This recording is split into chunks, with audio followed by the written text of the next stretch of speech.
You're listening to the Options Insider Radio Network, the home of the Options Podcast. For more quality options programs, visit theoptionsinsider.com or search for Options Insider Radio Network in your podcast provider of choice. Listeners can also access all of our programming through our mobile app available in the iTunes and Google Play stores. Select programs are also available via live stream at mixlr.com/options-insider.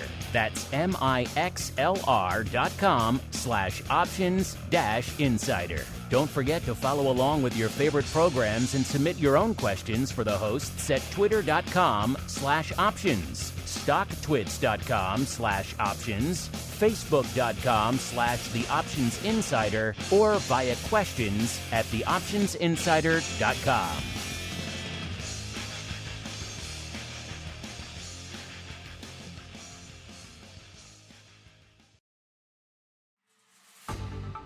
Welcome to Volatility Views, the premier program for volatility traders. Each week, we'll take a deep dive into the world of volatility with in-depth analysis, trading activity reviews, strategy breakdowns, cutting-edge education, and much more. We'll also bring you exclusive conversations with the traders, researchers, and asset managers who are reshaping the volatility landscape.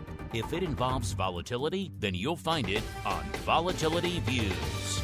And now, it's time to take a deep dive into the world of volatility. It's time for Volatility Views.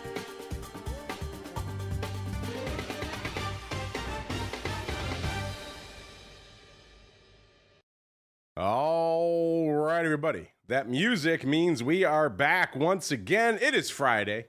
It is noon Central. It is 1 p.m. Eastern. Do you know what's going on in the world of vol? Well, let's find out together, shall we? Did you miss us? Of course, we were off last week for the July 4th holiday. Hope you had a good time here in the U.S., grilling up some hot dogs and some hamburgers, having some apple pie, doing whatever it is you do to celebrate the 4th of July, maybe lighting off some incredibly dangerous explosives at eye level, all sorts of fun stuff. Whatever you did, hope you had a good time. If you're international, hope you had a good time too. Everybody should celebrate on the 4th of July. Of course, if you want to keep the party going after this show, you want to join the official after party of Vol Views. Only one place to go. theoptionsinsider.com/pro is the place to go to learn about all that fun. Congrats to Eric Nelson, our pro member who won the June Pro Trading Crate this week. If you want to win the July crate, you know where to go. Get your name in the hat before the end of the month, and you too can win fabulous prizes. As we go around the horn, see who's joining us on the old Volatility Views program today. First, out to the hinterlands of Maine, where life pretty much has to fight a hard battle every day just to exist. And his battle, he is locked with the clam pirates in a struggle for his survival. Nonetheless, he has broken away for a few brief minutes today to talk about volatility. None other than the rock lobster himself, Mr. Andrew Giovinazzi from OptionPit.com. Mr. G, welcome back to the show. How was your 4th of July, and how goes your daily struggle for survival? 4th of July was quite nice. I started building a chicken coop just because I want chickens. You could start one in that penthouse you have there in Chicago. You can have a chicken room, Mr. Longo. Isn't that every boy's dream to have a chicken room, a room full of chicken feces at all times? I can't imagine. My struggle, though, was okay. There was a guy launched his boat somewhere down, and he didn't know that there's a huge rock island that sits just under the high tide line that he ran his very fine boat over this morning. And, of course, you could hear all through the whole cove and inlet his expletives as he had a boat stuck on a rock. That probably merits an expletive or two, just like you'd probably hear an expletive or two from me if I had a room full of chickens. That would be weird and probably would not smell good. Oh. So I suppose to each their own. Did you too build a chicken coop on the 4th of July? Hit us up. Let us know, listeners, as we keep on rolling to a guy who I think I can pretty safely wager did not build a chicken coop on the 4th of July. He is the once future and present Dr. VIX, who's moonlighting down there, corrupting young minds at the University of Indiana, Mr. Russell Rhoads. Mr. Rhoads, how was your 4th? Did you, too, build a chicken coop in your house? I did not build a chicken coop in my house, although we had them where I grew up. I mean, you guys forget I grew up in the rural South. I'm going to do this show after drinking a 6-pack sometime, so you hear my real accent. We should change your nickname to Billy Bob VIX.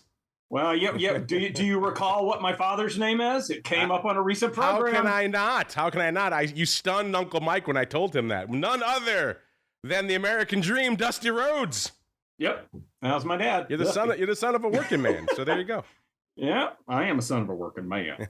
All right, with the team assembled and chicken coops in hand, let's dive right on into the Volatility Review.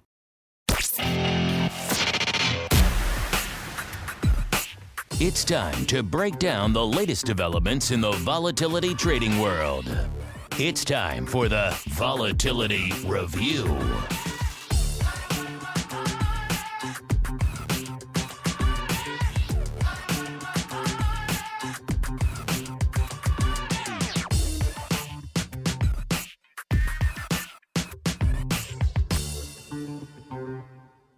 All right, everybody, welcome to the Vol Review, the portion of the show where we break down what the heck's going on in the vol market over the past couple of weeks. If you're having a hard time getting into the live stream on the pro side, don't worry, it's not you. It seems like there's some update being forced through as we speak with our live stream computer, because of course not. Why wouldn't they force it through at any other time of the day except during showtime? So they are working on that now. You should be able to access that in a few minutes if you're not already able to do so. So it's not you, it's us. Don't sweat it out there. But that said, are we sweating this market out there today, listeners? And the answer appears to be yes. I was joking not that long ago on the network this week that we're kind of in that rarefied air where, it seems like it might be somewhat heading towards a state of normalcy. And then you're in tweet season. You forget about tweet season. And we have these, aberrant tweets coming out, seemingly poking the bear on the trade war front. Yesterday it was Brazil. Today apparently it's Canada, our neighbors to the north. Apparently we don't like them anymore. 35% for you. You get a tariff, and you get a tariff. We're back in that season again, listeners. So after rallying most of this week, and indeed last week, coming out of the July 4th holiday, Uncle Mike got to say his trademark line yesterday. He was very happy. Never before in the history of the markets has there been a better time to sell than yesterday. Hopefully it did sell yesterday, because the markets came in spicy to the downside today, off about 0.5%. Again, that roughly 35% tariff to Canada now on top of Brazil, starting to spook some folks, making them wonder if we really know what the hell's going on with this trade war thing. As the show has started, seems like some of those concerns have mitigated a bit. The S&P is still off, but only off about 25%. NASDAQ kind of flat to slightly up on the day now. And the Dow still taking the heat, off about 0.2%. And our old pal, VIX Cash, after flirting with a 15 handle this week, which is wild in and of itself. We'll get to some of that fun a little bit later in the show. Getting a little bit frothier today, as you would expect. Let's see, where did we top out intraday today? 17.25 at one point today. So getting a little bit spicier again today. Back to about a 16.33 when we kicked off the show. In fact, when we first racked these numbers for the show, we had to go back and check and make sure our system wasn't having issues, because they were almost literally unchanged from our last show 2 weeks ago. It was almost as if nothing happened in the intervening 2 weeks that we've been off here for vol views. VIX Cash is at about 16.35. That was literally unchanged. Actually, it was down 0.15 to be precise. Volley, the at the money vol, 13.5, literally unched. VVIX was at a 93, up a whopping 3 points. I mean, it seemed like not much had happened since we last left on the program. But we all know that's not the case. So let's go around the horn and see what actually happened. Let's go out to the shores of Maine first. Mr. Rock Lobster, a wild week last week as the markets just rallied on very thin volume. And then coming into this week, we kept rallying, and pretty much until yesterday and today when we started throwing around trade war threats again.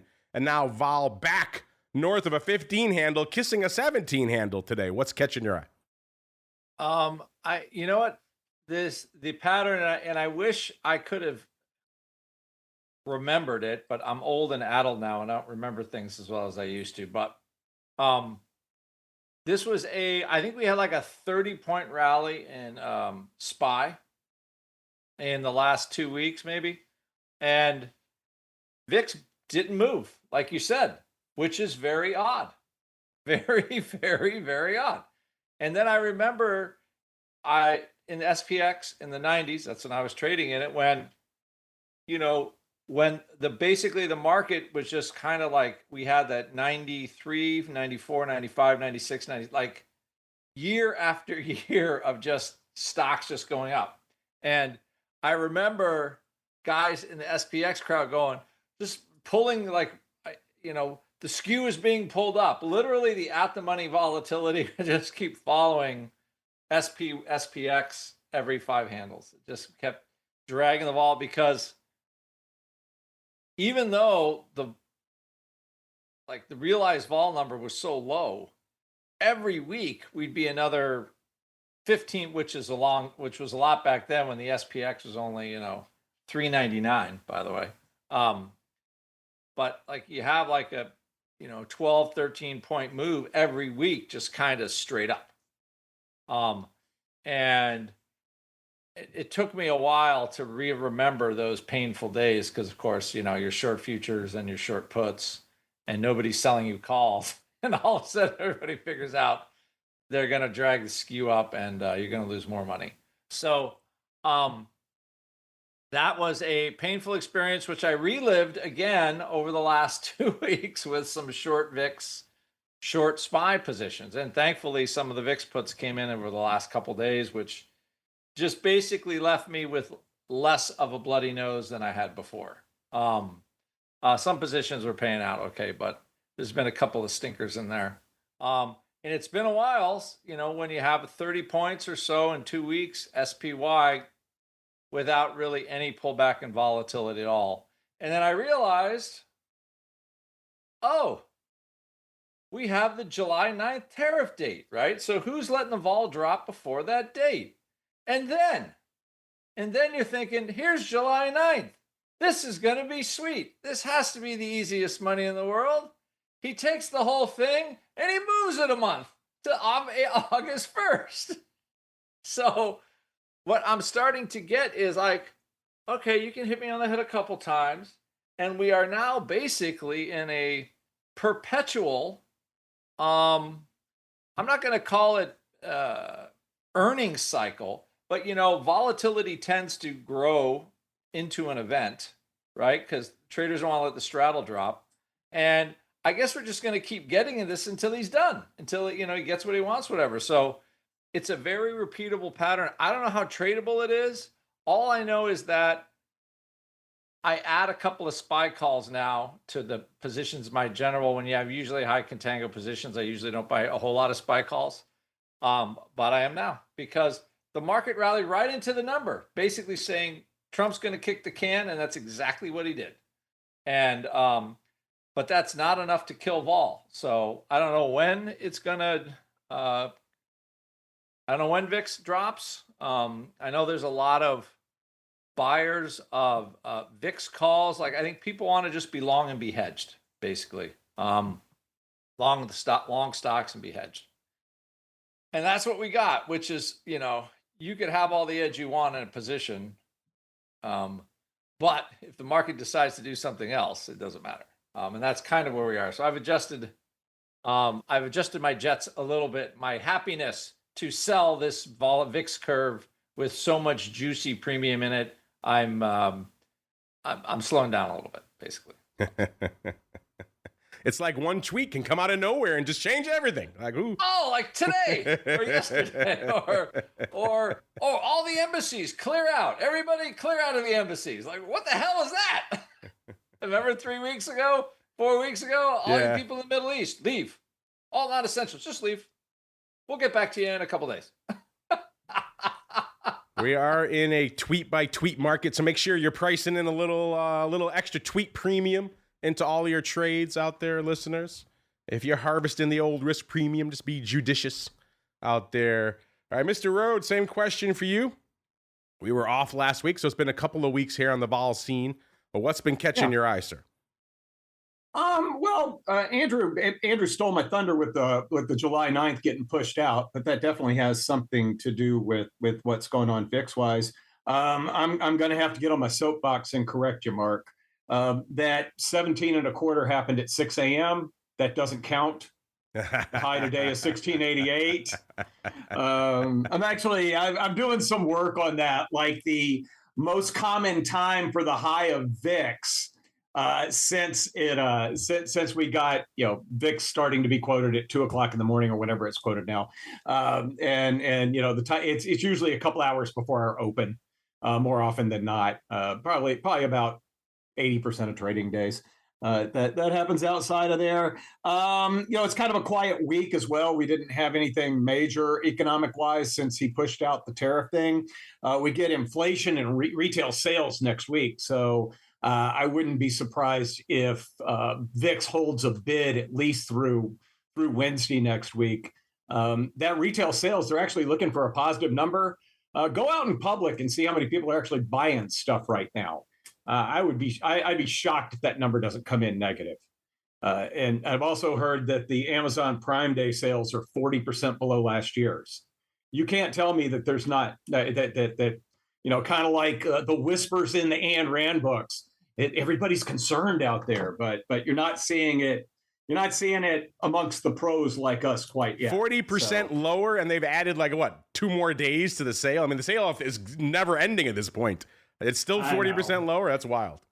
And everybody figured out they hiked the prices a couple of weeks before, which I don't know if that's a fact. I just heard people say that. That's the old play, right? Yeah, that's the old play. Raise your price 25% and then cut it by 20, and you're still getting more, or something fun like that. But yeah, very quiet. And then I don't know where we are with the regular volume, but it doesn't seem like there's been a whole ton of trading around this. I know we've got a tweet we're going to talk about with a nice million contract day when we dip below 16, which is my over under for high low VIX. But it's just the grind lower right now. And it's also, summertime. I'll bet you if Andrew and I were on 2 or 3 years ago in the middle of July and we talked about VIX, excluding the Trump and tariff stuff, a lot of what we would say would be the same.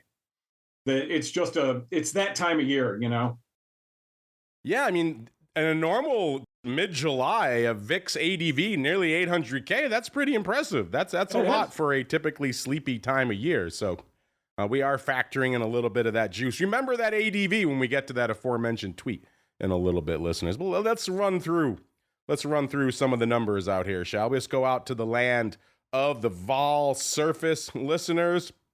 Like we said, not much changing on the cash index front since our last show. The futures managing to oblige a little more, coming in on the July front. Obviously, July going the way of the dodo next week. Down about 1 2/3 points from where we were this time on the last show. The AUG future down almost exactly a point, about 1.07 points from where it was this time last week. So the front portion of that curve managing to conspire to come in a little bit. If you go out now let's go all the way out to March, to the end of Q1 of next year. How high are we looking in that future? You're at about a 22, listeners. You're hanging out right at the cusp of a 22. So this curve, again, not looking that dissimilar from where we were a couple of weeks ago, with the exception of the front being a wee bit lower. If we're hanging out in that November time frame, November all the way through January, still hanging out pretty much right around a 21 out there. So intriguing stuff. We've been saying for a while that this curve is kind of a little bit spooky. What's catching your eye out there this week, Mr. Rock Lobster? Hold on. I got to find my Zoom thing. I lost it. Can you hear me? I didn't know if I muted. We can hear you, buddy. Oh, that's good. We hear you. For the first time, and then I lost because now that's the Zoom thing. I can't find it. Oh, here we go. All right, there we go. We have that kind of crazy contango, very, very high, steep curve, which normally what you get when VIX is more like 12, I find. And this is more of the higher for longer type of volatility where just, back month volatility is a lot more expensive. But you also have this huge slope because, volatility in the weeklies now is is there anything in the like low teen single digits yet? Okay. So although it's Monday adjusted, July 14th volatility for Monday date is 966. The closest Friday volatility is 10.5 in July 18. So you're running a 10.5 July 18 and an August future that's over 19. That's a pretty big, 3-week difference in volatility. So traders are like, nothing's going on basically realize vol super low.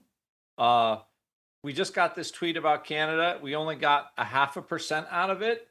And it was the low of the day. That was almost the lock. Like all of my students were like, this is not good. This sell-off is not going to last.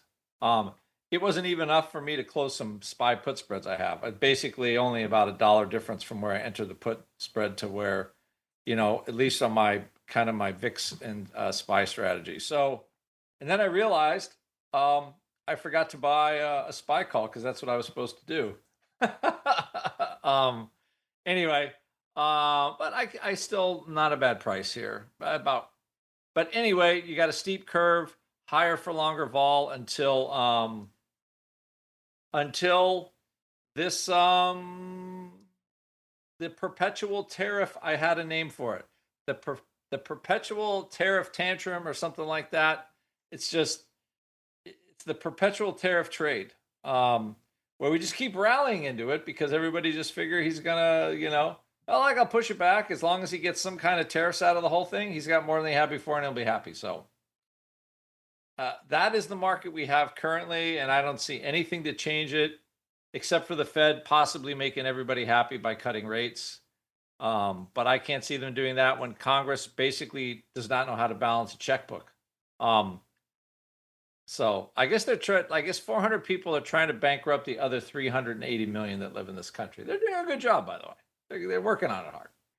Mr. Rhoads, same question for you, sir. What's catching your eye on the vol surface this week? Sure. The August being at almost a 3-point premium to spot right now is standing out to me that there's probably a lot of folks that don't think we're going to make it through the summer without a volatility event.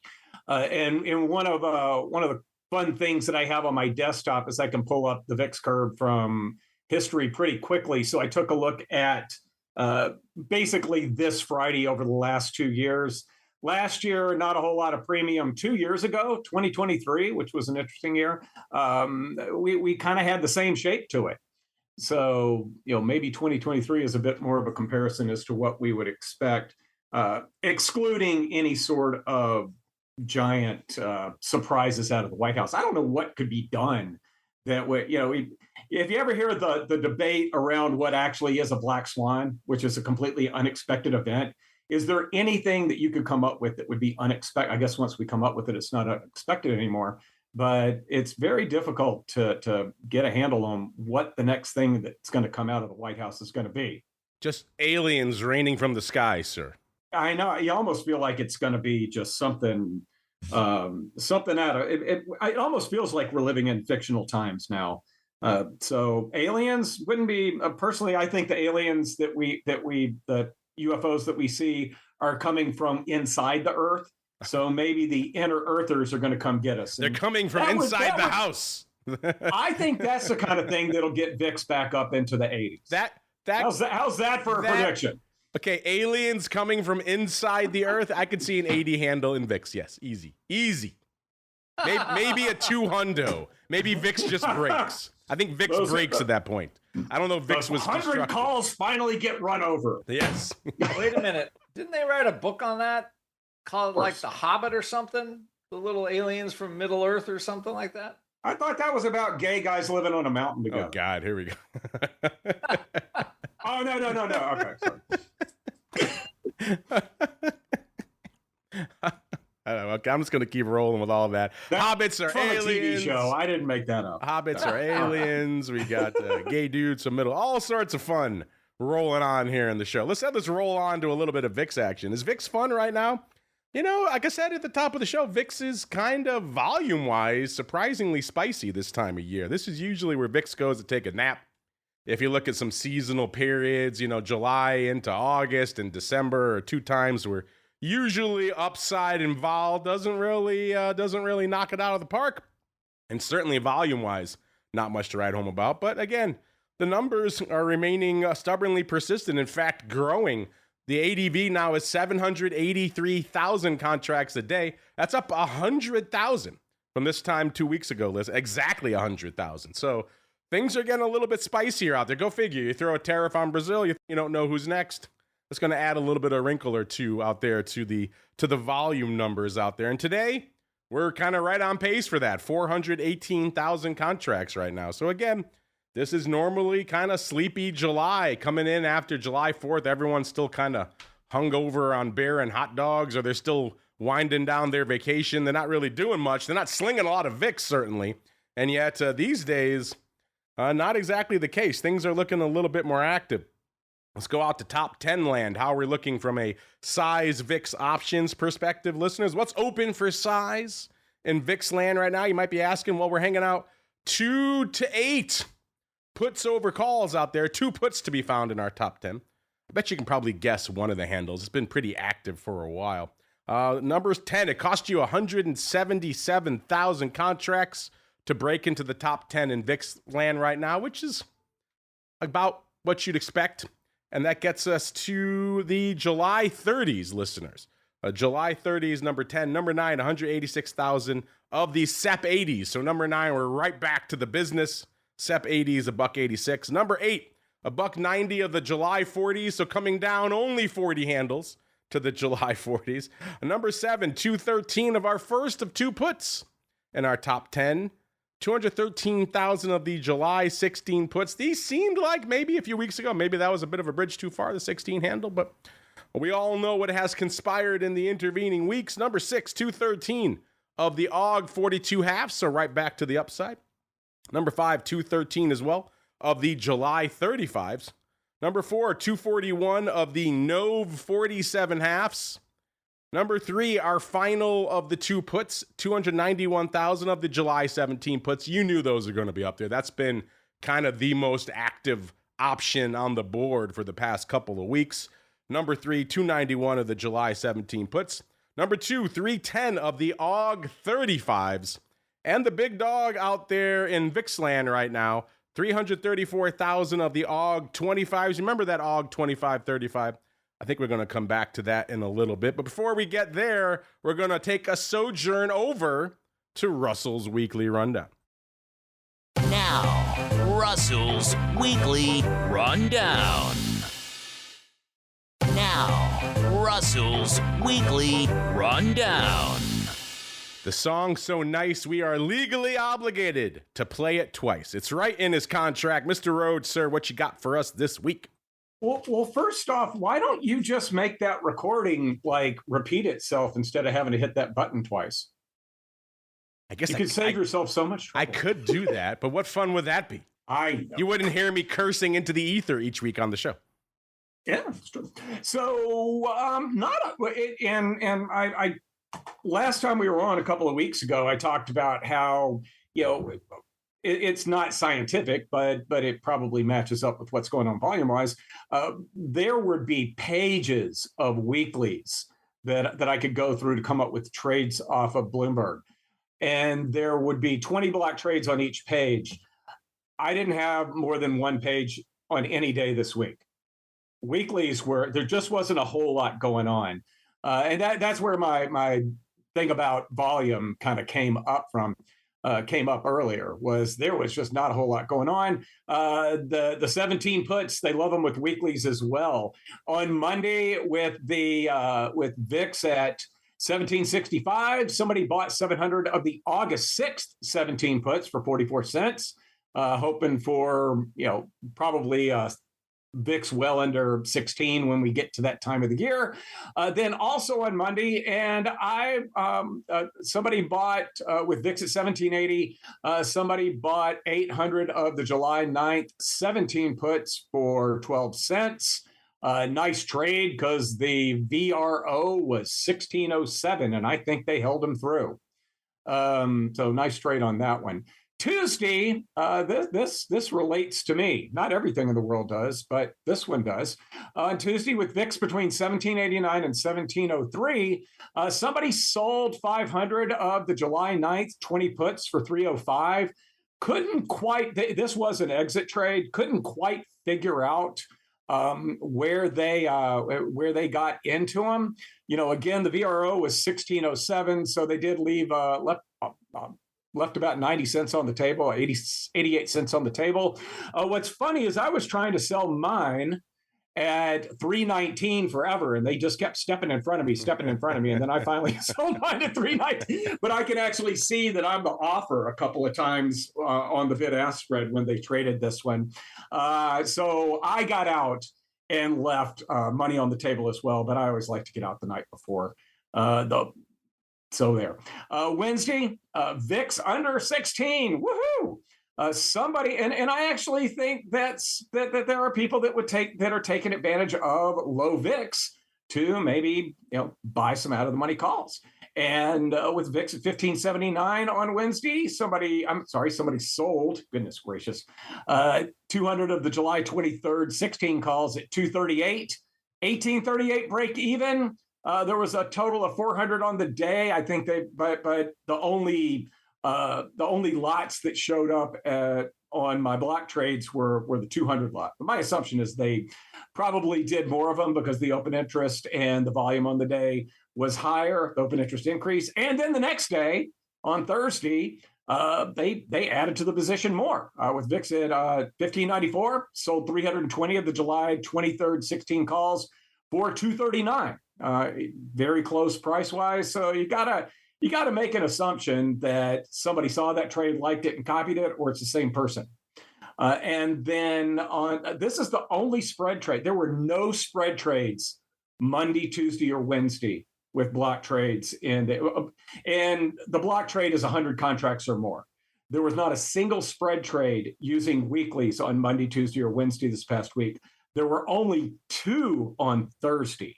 And on Thursday with VIX at 1581, if I had to say the trade that I like, this is the trade I kind of like because I think there's a good chance it's going to work out.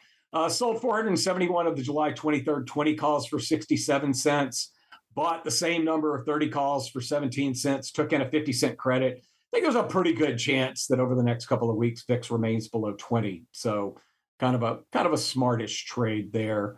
And that's pretty there. I think there were 3 trades today, last I checked, and none of them were particularly worth getting fired up over. Just seeing if anything new came along the last hour since I made my list.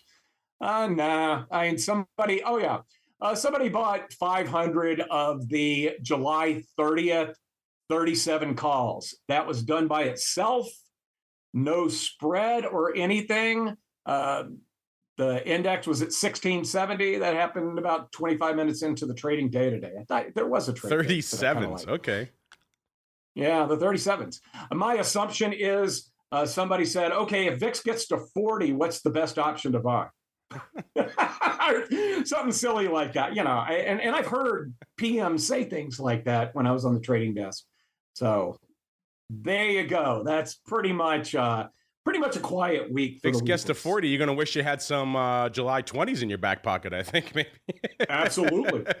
Rather than the 37s. So I am not, somebody likes the risk reward there based on what their outlook was. And there you go. The open interest was 0. So this is an opening trade. What is the cost of a July 37 these days? The regular July or the July 30th? The ones you did, 22 cents. July 22 cents? Okay.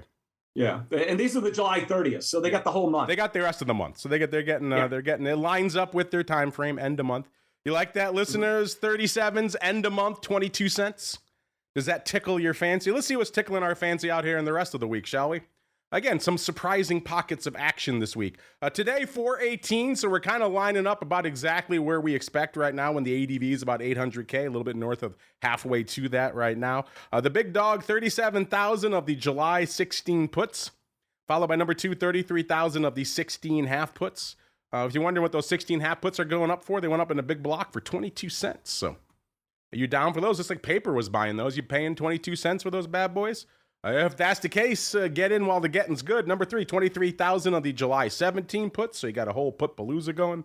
Number 4, 20K of the SEP 16 puts. So if July 16 puts ain't doing it for you, allow me to present the SEP 16 puts and round out the top 5 today, 15,000 of the July 18 puts. So all puts all the time, as you might expect.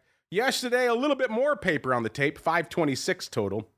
The big dog yesterday, 43,000 of the AUG 25s, followed by number 2, 34,000 of the AUG 35s. Remember I said, remember those strikes, you're going to come back to those, because yesterday we saw the big trade out there in VIX land, such as it was yesterday, was the AUG 25-35 vertical, going up for 52 cents, looked like paper buying. We said at that point, does that float your boat? You like that? You're getting over a month, obviously. You're getting about a month and a week in terms of duration. 25 seems like a pretty distant handle at this point, and historically, buying upside in August hasn't been the way to go. But that said, looks like somebody likes it, so we put it out to you folks. You said, gun to your head, 52 cents, buyer or seller, what are you doing? And 62% of you wanted to buy that bad boy, 38% wanted to sell it. So an intriguing spread. I don't hate it. At the end of the day, if you got to put a little upside in VIX in your back pocket, it's not the worst thing I've seen. Maybe you can make an argument for trying to get a little bit closer maybe to that 20 handle. But that said, 25, 35, putting that in your back pocket for a rainy day, not the worst thing. And certainly over or about 2/3 of you agree with that. You wanted to buy it. All right, Wednesday was the day that raised the bat signal out there. 1.01 million. We haven't seen an M handle popping up in VIX in a little bit, even though we've been flirting with it for a little while. As you said, the ADV is about 800,000 right now. So the big dog out there on Wednesday was the AUG 17 puts, going up 125,000 times, followed by number 2, 73,000 of the July 17 puts. Number 3, 53,000 of the AUG 18 puts.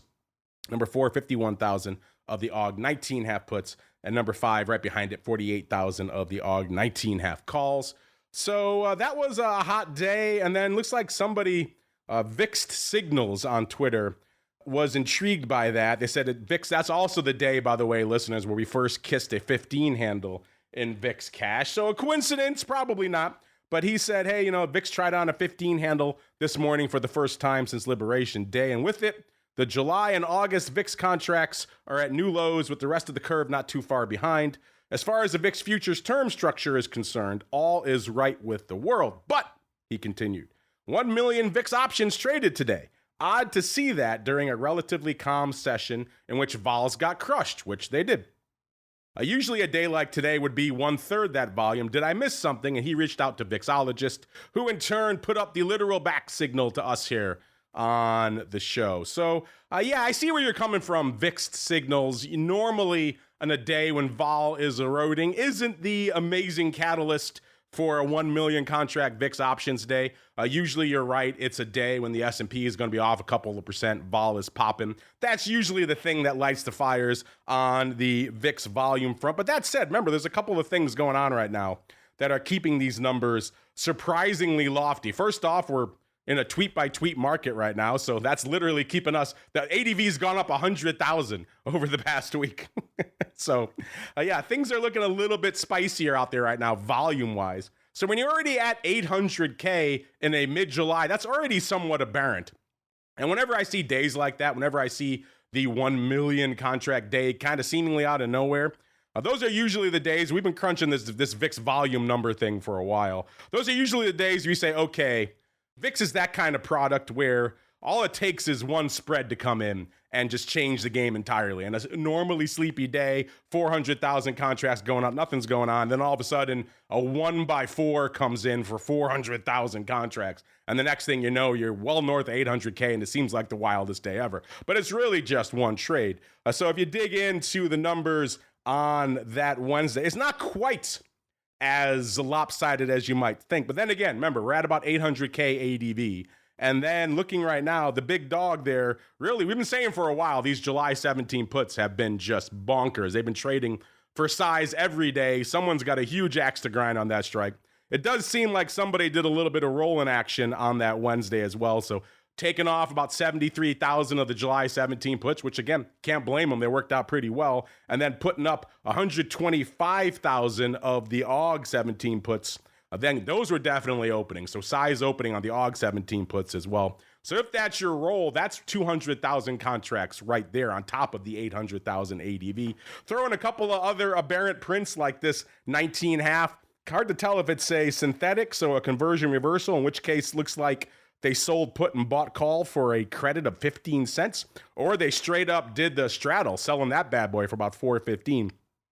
Take it however way you like. That's another 100,000 contracts. All it takes is a couple of interesting spreads and prints like that. And next thing you know, when you're already at about 800K, then you're going to easy to kiss 1 million. Let me just run through a couple other days here. Then I want to get everyone's thoughts on this paper as well.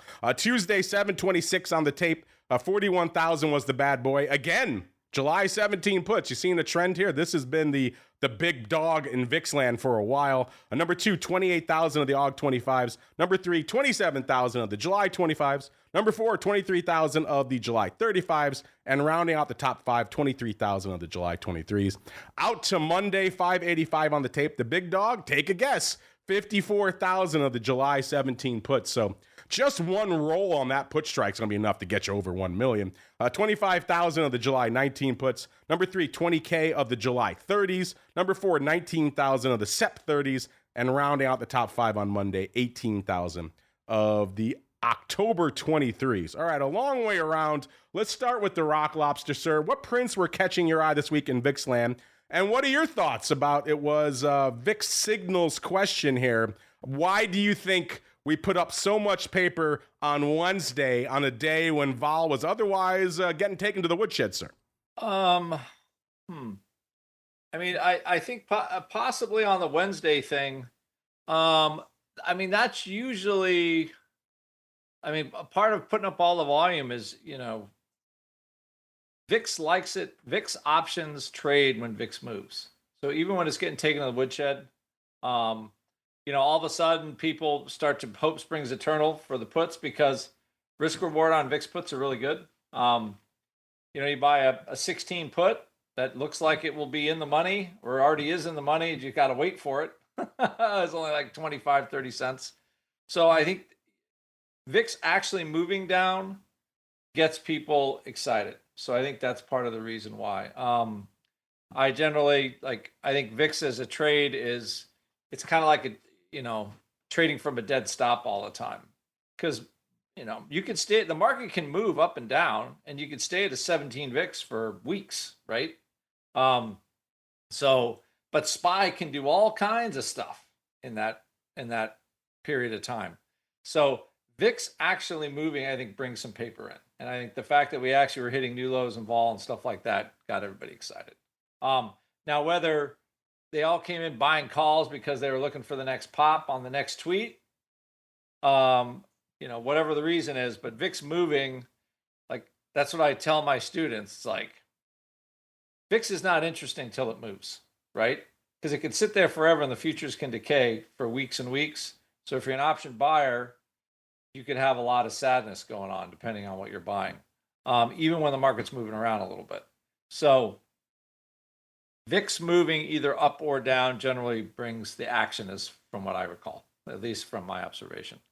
As far as paper goes, yeah, the 17 puts, even up to last week, how much were those things? Like 25 or 30 cents? Yeah, they're trading 30 cents for size, yeah. Yeah. So, you know, and I think they got up to 70 cents yesterday.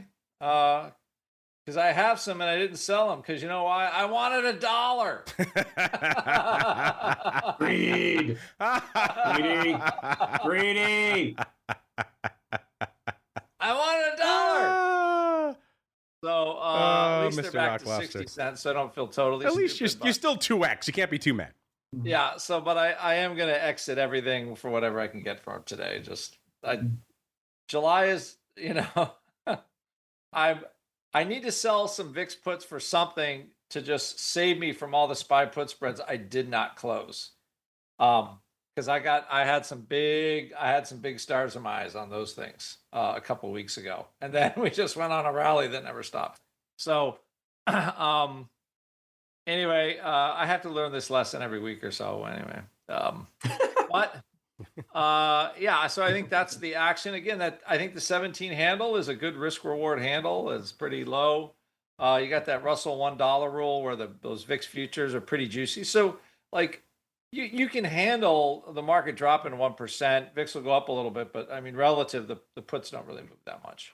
And if there's no follow through, they just crash the vol back down again anyway. So that's and I think that was from the action point of view. But I'm again I'm just trying to figure out a good way to trade this whole tariff thing, and I guess you just stay long until the first, because everybody's going to, just buy every dip again. So, okay, well, that's what they're going to give us. But I think a more reliable trade, actually a fun one, has been every time Trump and Elon Musk get in a fight, you just wait a couple days and then you buy Tesla, and then it like rallies like $50 after that. I think that's been, this is my third time doing it. Ever since the breakup, we need breakup music, but other than that, it's been a good, that's been a little bit fun of a trade there. Mr. Rhoads, same question for you, sir. What are your thoughts on that? According to VIX signals, aberrant volume on Wednesday, sir. I want to do things in reverse real quick. So I want to coattail on what Andrew just said about, the Elon Musk Trump thing. I've had a couple of really good mentors in my career, and one of them had, we called him the doctor. He had his PhD in mathematics from University of Chicago. Former hippie, actually was on the short list to possibly be the Unabomber, which means he's smart. And one of the lessons I learned from him was, and it helped me an awful lot during the internet thing, was when you see something that's a huge technological change, eventually there's only going to be 2 or 3 winners, kind of like we had 3 car companies at the time. And one of the other lessons he gave me was, whenever the market reacts to something that is being said by the government, but what the government's saying is not really going to alter the fundamentals, and I don't know if we're going to alter the fundamentals, use that as a buying opportunity. And I think that probably is something that I should have written out sitting above my trading screen the whole time that Trump's president. So I feel like if announcements out of DC versus action, and I just want to see what actually happens with all of this. I've got small positions on right now, but I've really just been staying out of the way, because I want to see how things actually play out and what really gets implemented. And as we've noted, I mean, how many times I should have a calendar up here that just has like when each deadline was and when it got pushed out. This is worse than some of the red lines that we put in the sand relative to our enemies with respect to just the moving around of all the tariff stuff. Now on the big trade. So I took a look at it, and then I also like to look at what else is going on market-wise. And the day that they rolled this trade was really the first day that July closed at a 2-point plus discount to August, which makes me think they were taking advantage of that difference to sell their Julys and buy their Augusts. Maybe they were sitting around waiting for it to spread out 2 points. I don't know but that's the kind of thing that I would actually kind of plan ahead for if I was going to leave that position on. So that the spread was 217. The spread between the two was $1.50 Monday on the close. So it had widened out it was the first time it had widened out past 2 points in the past couple of weeks. So I think that may have led to that roll. And, I know from working at SIBO, where we'd get all excited on social media every time we had a big volume day, that 9 times out of 10, it had to do with a very large trade. I've got a little poster behind me on my vision board that has, it's just below the motorcycle there. that has the 4 big VIX trades that everybody kind of picks up on. And one of those was a risk reversal that got rolled like 5 times one year and then finally worked out. And that was record volume each. That caused record volume each time they rolled it, but really wasn't a whole lot of information in it. So when I see a lot extra volume and somebody asks a question like that, I look at VVIX. And if VVIX was popping up 10 or 15 points, then that means there was a whole lot of demand for calls based on VIX reaching low levels. And that's not what we got. In fact, the high for VVIX this week was 96. The closing high was Monday before all of this happened. So, those would be the kind of things that I look at when somebody asks about a trade like this or volume like this. And I don't want to say it's a nothing burger because somebody is betting a lot of money that VIX is going to remain low. And we're seeing how apparently an entity that's doing fairly well with it has benefited from that. But as far as this being a signal to watch out, I don't think that's what we've got here. I think we're on consensus with that. Somebody's got some juicy puts they wanted to roll, but the takeaway from that segment, Russell was mentored by the Unabomber. We all learned something. No, not Kaczynski, but Ted Kaczynski himself, my cousin. All right. Actually, I do have a cousin with that name, but not the Unabomber, thankfully enough. As we keep on rolling, let's run through some of the rest of the vol ETPs. Then we'll get to the crystal ball. SVIX 16.5 right now, up 1.2 points from the last show. The volume today, 4,400. Doesn't sound like a lot, but the ADV is only 4,800. So they've already done almost a day's worth of volume. Russell's put you to sleep V yield 25.31, up a whopping, a super sexy 0.38 on the week. UVIX 19.5, down 2.8 points. Today, 19,000 on the tape. The ADV 25,000. That's down 1,000 from our last show. UVXY 1690, down about 2 1/3 points from our last show. 53,000 contracts on the tape today. The ADV 90,000. That's actually up 2,000. And VXX 45 1/3, down about 3.5 points. Only 20,000 contracts on the tape today. The ADV though is 35,000. Moving in the right direction, up 3,000 from our last show. Mr. Rock Lobster, anything catching your eye in the vol ETP universe this week? You know what? I was looking at potential decay. So this is, of course, always where I have the dreams. This is the dream part of the program where SVIX decay to August expiration puts it at 20 because there's so much theoretical juice in the future. Well, there's juice in the futures relative to VIX where it is that SVIX can get to 20. So I started seeing if there was going to be any action in those calls. So I'm keeping in and actually, the funniest thing is VXX August price theoretical, it was 35 from here. So, again, these are, let's just call them theoretical prices, right? Where it could go to when all their basket of futures go to zero if VIX stays absolutely still. And I like, okay. I picked up some 42 puts. I picked up, although I did sell some SVIX calls today because I told myself I was not going to hold double calls in here if the thing went down. Like I'll sell at least half of them, take profits on them because the last 4 months of doing that has been absolutely abysmal. My normal like giddy up and go trade, I turned into a total crap show. So today I sold some calls. So of course I made some money on them, but of course that was also the low tick and then everything went back up again. So you'll be assured now, since I dumped half of my SVIX calls, I'm not going to complain because I made some money. It will go to 20. Everyone buy all your SVIX now. That is the signal, now, if ever there was. Because I actually did try some position management for once. I let all mine get called away. I don't have to get back in now that you're out. I'm back in, baby. I'm back in. Mr. Rhoads, anything catching your eye in the vol ETP universe before we get to the crystal ball? I am back in SVIX. Oh. So you only washed your hands for like 2 weeks. I combine it with the with owning UVIX over the weekend, which really does help an awful lot with the drawdowns in SVIX. Just before we get to the crystal ball, V yield since launch is up 0.08%. after dipping a lot. SVIX is down 24% over the same time period. There you go. That just means it can go back up 24%, whereas V yield is the investment vehicle and SVIX is the trading vehicle. Sure. Sure. I finally came up with a reason. There you go. I like it. All right, listeners. With everyone assembled, let's dive right on into the crystal ball.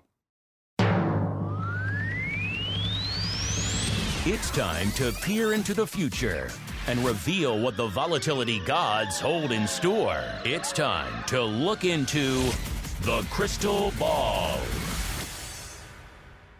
All right, everybody, welcome to the crystal ball, the portion of the show we tell you what we're keeping an eye on for the vol gods. Looking at the market right now, doesn't seem that dissimilar from where we were at the start of the show. NASDAQ still pretty much flirting with unched. S&P off about 0.25%, Dow off about 0.6%. And our old pal, VIXY Cash, coming in a little bit more, down to about a 16.15. That means Andrew was on the show with us last time. It was Andrew, it was myself, it was Russell, and it was Matt from Rhoads. Andrew was the closest, 15.25. He was still about 0.9 points away, so no chicken dinner for him. 18.25 for Matt. I was at 19.65. Russell feeling a 20 handle, 20.01. No joy for either of us. Remember, we were going out 2 weeks, though, which is a very challenging endeavor. That said, Mr. Rock Lobster, sir, we'll start with you. What are you feeling for this time next week? Only 1 week now, back to our normal allotment. Apparently, it wasn't too challenging for me. It was for all you knuckleheads that thought volatility was going to the moon. Well, you were closer. You still didn't get there. You keep talking your book, Andrew. It'll work eventually.